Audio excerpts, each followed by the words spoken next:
T'as vu dans le vlog d'août d'hier, Big Flo, il a montré son dernier design de t-shirt là. On est vraiment quelque chose de chum. Mais non, mais ça tuait, c'est Flo là, c'est toujours bien. On connaît bien Big Flo pour les trucs bien kitschos 3000, comme il le dit lui-même dans un de ses sons de toute façon. Mon pull c'est un désigual, j'ai les mêmes goûts qu'une vieille dame.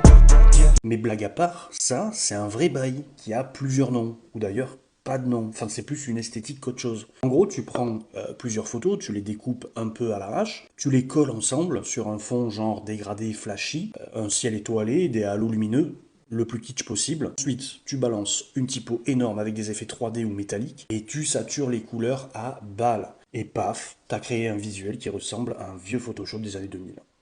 En fait, c'est une manière de détourner un langage populaire, qui est celui des posters bien kitsch et bien nostalgiques. Les posters qui tapissaient nos chambres quand on était gamin, exactement. Et aujourd'hui, cette esthétique, au-delà du kitsch, c'est un truc qui construit une légende, parce que ça réactive un code qu'on connaît tous. C'est l'image de l'idole qu'on affiche sur un mur, du poster qui transforme une personne en icône. On a des artistes qui en ont fait leur langage, genre David Lachapelle dans les années 90, c'était le roi de ça. Ces photos ressemblaient à des posters hyper travaillés, saturés de ouf. À l'époque, il montrait justement que le kitsch pouvait devenir un langage esthétique. Aujourd'hui, on a Tyler, the Creator, qui reprend exactement ces codes dans Igor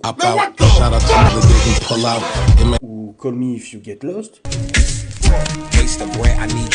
Il joue à fond sur des visuels qui ressemblent à des posters de magazines qu'on avait à l'ancienne. Et puis maintenant vient Big Flo. Et on va pas se mentir, je sens que ce gars devait avoir une chambre comme la mienne. Bien pastiché de posters du sol au plafond. Genre Tupac et Britney sur le même mur. Ah, ça sort pas de nulle part, ce King. C'est sûr que ça sort pas de nulle part. Persuadé.